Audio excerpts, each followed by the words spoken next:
청구인 대리인 전영호 변호사입니다. 중앙선관위 침탈 등 나머지 쟁점에 대해서 말씀드리겠습니다. 목차는 다음과 같습니다. 먼저 피청구인의 중앙선관위 침탈 행위의 위헌성에 대해 말씀드리겠습니다. 피청구인은 비상계엄 선포 직후 정보사령부 대원 10명을 중앙선관위 과천청사에 진입시켰고 그 이후 경찰 115명을 동원하여 청사를 봉쇄하고 특전사 138명을 추가로 진입시켰습니다. 선관위에 침입한 계엄군은 당직자 등의 휴대전화를 압수하고 당직실에 가두는 등 행동을 통제하였고 전산실을 장악하여 서버를 압수수색하였습니다. 또한 경찰 111명, 특전사 133명을 동원하여 선거연수원을 봉쇄하고 공수특전단 140명으로 중앙선관위 관악청사를 점거하였습니다. 이들은 알루미늄 야구방망이, 케이블 타이, 복면, 밧줄 등을 준비하여 선관위 직원을 체포할 계획까지 세웠습니다. 대의민주주의에서 선거제도는 국민주권, 민주주의 실현을 위한 필수적 제도입니다. 이런 선거가 형식적인 것으로 전락하는 것을 방지하기 위해서는 선거의 공정한 관리가 필수적입니다. 과거 이승만 정권 시절 행정부의 선거 개입으로 촉발된 4.19 혁명은 민주주의에 대한 국민적 열망의 분출이었습니다. 그리고 이를 계기로 3차 개정헌법에서 선관위는 독립된 헌법기관으로 격상되었습니다. 많은 나라에서 선거관리기구는 법률상 기관입니다. 이에 비해 우리 헌법이 선관위를 헌법기관으로 규정한 것은 그만큼 독립성을 철저히 보장하려고 한 헌법 결단입니다. 이승만 정권에 의해서 알 수 있듯이 선거 공정성 침해의 가장 큰 위험 요인은 행정부입니다. 이에 헌법은 행정부의 선거 간섭을 배제하고 견제할 권한을 독립된 헌법기관인 선관위에 부여하고 있습니다. 즉 선관위는 헌법기관 간 기능적 권력 통제 장치이기도 합니다. 이처럼 선관위는 실질적 민주주의 실현을 위한 기관이자 기능적 권력 통제 장치로서의 이중적 의미를 가지는 독립된 헌법기관이므로 그 독립성은 법률로도 배제할 수 없습니다. 그런 기능을 임의로 정지시키는 것은 국민주권주의, 대의민주주의, 권력분립의 원칙에 위반되는 것입니다. 그럼에도 불구하고 피청구인은 병력으로 선관위를 장악하고 그 기능을 마비시켰습니다. 이는 독립된 선거관리 기능을 침해한 것을 넘어 대의민주주의 실현을 위한 선거제도 자체를 침해한 행위입니다. 또한 헌법기관의 독립성, 자율성을 보장하기 위해서 그 기관의 물리적 공간을 보호하는 것은 가장 기초이자 필수입니다. 물리적 영역의 독립성이 보장되지 않는 이상 그 기관의 기능적 독립성도 담보될 수 없습니다. 대통령이 보낸 계엄군이 감시하는 상황을 상상해보면 이런 감시 상황에서 대통령의 선거관여 행위를 감시, 단속한다는 것은 불가능한 일입니다. 즉 선관위의 물리적 영역 안에 계엄군이 침입했다는 것 자체로 선관위의 독립성과 공정성은 이미 침해된 것입니다. 나아가 헌법 제77조 3항은 계엄 시 특별한 조치를 할 수 있는 대상으로 행정사무와 사법사무만을 명시하고 있습니다. 그런데 헌법재판소는 이미 우리 헌법은 공정한 선거관리를 위하여 선거관리 사무를 일반 행정사무로부터 분리해서 독립된 사무로 규정하였다라고 선언한 바 있습니다. 따라서 계엄하에서도 선관위의 선거관리 사무에 대한 압수수색 등 특별한 조치를 하는 것은 헌법 77조 3항에 위반되는 행위입니다. 선관위에 대한 압수수색은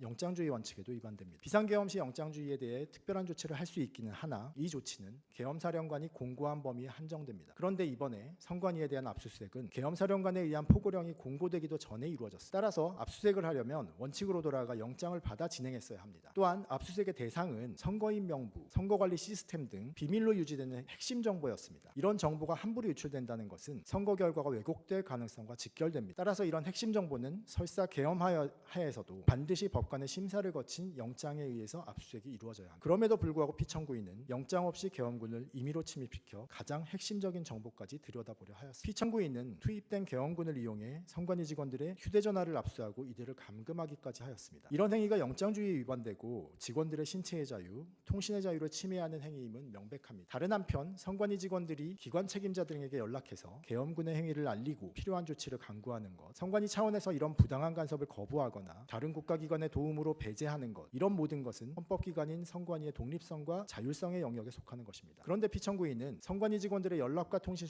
수단을 모두 차단하여 선관위가 외부의 간섭을 배제할 기회조차 없애고 말았습니다. 이런 행위는 선관위의 독립성과 자율성을 침해한 것일 뿐만 아니라 피청구인의 선관위 장악의 의도를 여실히 보여주는 것입니다. 이런 위헌적 행위에 대해서 피청구인은 단순한 스크리닝 목적이었다라고 변명하고 있습니다. 하지만 단순 점검의 목적이었다면 계엄을 선포하자마자 영장주의를 모두 무시하면서까지 선관위에 계엄군을 투입할 이유가 없습니다. 경찰, 검찰을 동원해 수사를 하고 법원의 재판을 통해 의혹을 밝히면 될 일이고 2023년에 실시한 것처럼 국정원을 통해 시스템을 점검하면 될 일입니다. 피청구인의 진정한 목적은 이 사건 비상계엄을 함께 계획하고 실행했던 김용현의 진술을 통해 확인할 수 있습니다. 김용현은 지난 증인신문에서 이렇게 진술했습니다. 피청구인이 부정선거에 대한 증거가 너무 많다는 말을 했다. 공식적으로 부정선거를 말할 수 없어서 의혹을 해소하려면 실체 확인이 필요하다. 이를 보면 선관위 침탈의 첫 번째 목적은 부정선거에 대한 피청구인 개인의 의혹을 해소하려는 것이었습니다. 하지만 개인적 의혹을 밝혀보겠다고 계엄을 선포하고 병력까지 동원해서 헌법기관인 선관위를 침탈하는 행위는 어떤 이유에서도 정당화될 수 없다. 또한 김용현은 여인영에게 조만간 계엄을 하는 것으로 대통령이 결정하실 거다. 부정선거의 증거를 밝혀내면 국민들도 찬성할 것이다. 계엄령을 발령해서 국회를 확보하고 선관위의 전산자료를 확보해서 부정선거의 증거를 찾아야 한다라고도 말한 바 있습니다. 이를 보면 선관위 침탈은 요건을 전혀 충족시키지 못한 이 사건 비상계엄의 명분 확보 목적도 있었던 것으로 보입니다. 하지만 계엄을 먼저 선포하고 그 명분은 나중에 확보하겠다는 말 자체로 이 사건 비상계엄이 명분 없는 위헌적인 사실이 확인될 뿐입니다. 더 나아가 피청구인 등에게는 비상계엄의 명분 확보가 중요했기 때문에 부정선거 증거를 찾지 못할 경우 허위 증거를 만들어내었을 가능성도 배제할 수 없습니다. 특히 야구방망이까지 동원한 선관위 직원들의 체포 구금 계획을 감안하면 허위의 진술 증거까지 만들 계획이었으로 보입니다. 이처럼 계엄군을 동원해서 선관위를 침탈하고 압수수색한 행위는 선관위의 독립성과 자율성을 침해하고 선거제도의 공정성을 해하려 한 위헌적 행위입니다. 다음으로는 포고령 제1호의 위헌성에 대해서 말씀드리겠습니다. 포고령 1항은 국회, 지방의회 등 일체의 정치활동을 금지하고 있습니다. 이는 국민과 정당의 정치활동의 자유를 본질적으로 침해하는 것이고 법활동을 비롯한 정치활동을 그 개념적 기초로 하는 국회의 기능을 정지시키려고 한 것이며 지방자치제도의 근본을 회수하는 내용입니다. 2항은 가짜뉴스, 여론조작 등을 금지하고 3항은 모든 언론 출판을 계엄사 통제 하에 두겠다는 것입니다. 이는 계엄사가 우리 헌법상 허용되지 않는 검열을 하겠다는 것이며 언론 출판의 자유를 전면적으로 박탈하겠다는 것입니다. 4항은 파업 등 근로자의 집회행위를 금지하는 것으로 단체행동권 등 근로 3권을 박탈하는 내용이고 5항은 의료인의 현장 복귀를 강요하는 것으로 직업의 자유를 침해하는 내용입니다. 그런데 포고령의 내용은 단지 국민의 기본권을 침해하는 데 그치지 않습니다. 1항은 국회의 정치활동을 금지해서 국회의 비상계엄 통제 권한을 무력화하겠다는 것이었고 국민의 정치활동을 일체 금지해서 계엄에 반대하는 저항권을 박탈하려는 의도입니다. 2항과 3항은 모든 언론 출판을 계엄사가 통제해서 비상계엄 및 피청구인에게 반대하는 의사표현을 원천 차단하겠다는 목적. 4항은 조직적으로 저항이 가능한 노조활동을 차단하겠다는 것이며 5항은 피청구인의 의료정책에 반대하는 의료인을 적으로 규정하고 말을 듣지 않으면 처단하겠다고 하는. 결국 포고령은 피청구인에게 반대하는 국민을 적으로 규정하겠다는 것이며 위헌 위법한 이 사건 비상계엄에 대한 반대를 군대를 이용해 억누르고 국회의 비상계엄 해제 요구를 의결을 막아서 비상계엄을 장기간 유지하겠다는 독재적 발상이 담겨 있습니다. 피청구인은 포고령이 상위법규에도 위배되고 내용도 구체적이지 않아서 집행 가능성이 없었다고 주장하고 있습니다. 하지만 비상계엄을 함께 계획한 김용현은 포고령이 당연히 효력이 있고 집행을 하려고 했다고 진술했습니다. 그리고 김용현은 실제로 박주민, 이재명 의원 등을 포고령 위반으로 고발하기도 했습니다. 피청구인 역시 경찰청장 조지호에게 6번이나 전화를 해서 국회에 들어가려는 국회의원들은 포고령 위반이니 전부 체포하라고 지시를 했습니다. 그리고 조지호 역시 포고령이 발령되자 포고령에 근거해서 국회의원들의 국회 출입을 금지했습니다. 실제로 포고령은 집행된 것입니다. 이처럼 포고령 제1호는 국민의 기본권을 심각하게 침해하는 것이고 계엄에 대한 반대를 막아 독재를 하려는 위헌적 발상에서 발령되어 실제 집행에까지 이르렀습니다. 다음으로